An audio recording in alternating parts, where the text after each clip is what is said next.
ప్రపంచంలో ఏది శాశ్వతం కాదన్నటువంటి సత్యం ఇప్పుడు అమెరికా అధ్యక్షుడు ట్రంప్కి తెలిసి వచ్చి ఉంటుంది, యూరప్ దేశాలకు తెలిసి వచ్చి ఉంటుంది, నాటో దేశాలకు తెలిసి వచ్చి ఉంటుంది. పెద్ద పెద్ద నాయకులు కూడా అమెరికా అధ్యక్షుడు మాట్లాడేటప్పుడు ఎందుకులే అని చెప్పేసి వేరే విధంగా ల్యాబింగ్ చేస్తారు తప్పించి ఎదురు తిరిగి మాట్లాడరు. అట్లాంటిది నా దేశానికి భద్రత కల్పించకపోతే నేను నీకెందుకు ఒప్పందం పెట్టుకుంటాను పో అని చెప్పి బహిరంగంగా మాట్లాడి వెళ్ళిపోయాడు జెలెన్స్కీ.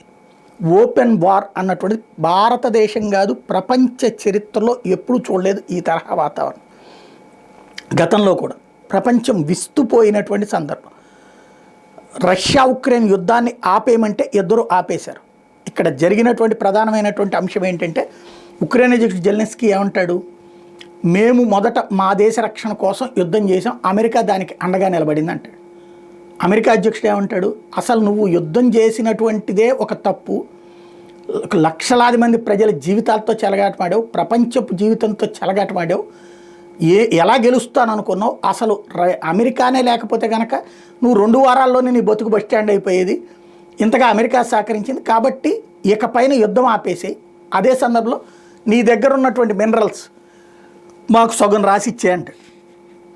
నీకు సగం రాసి ఇవ్వాలి అంటే ముందు నాకు గ్యారంటీ కావాలా నా దేశానికి, ఒకటి రష్యా మా దగ్గర నుంచి ఆక్రమించుకున్న భూభాగం మాకు ఇప్పించడం కావాలా, అలాగే భవిష్యత్తులో మాతో యుద్ధానికి రాకూడదు అది, అట్లాగే నాటోలో సభ్యత్వం ఇప్పించాలి అన్నటువంటిది జెలెన్స్కీ వాదం. వాటిని తోసిపుచ్చే ట్రంప్ ఇవన్నీ స్టూపిడ్ మాటలు, స్టూపిడ్వి నువ్వు అంటూ ఏకంగా తిట్టే పోశాడు. ఇదంతా ఓపెన్గానే జరిగింది. ఆ సందర్భంలో జెలెన్స్కీ ఘాటుగా మాట్లాడుతున్నప్పుడు జేడీ వాన్స్ ఉపాధ్యక్షుడు జోక్యం చేసుకుని నువ్వు వచ్చింది ఎక్కడ, ఉన్నటువంటిది అమెరికా ఓవెల్ భవనంలో, ఇక్కడ కూర్చుని ఇట్లా మాట్లాడచ్చా మీడియా ముందు అంటూ ఆగ్రహం వ్యక్తం చేశాడు.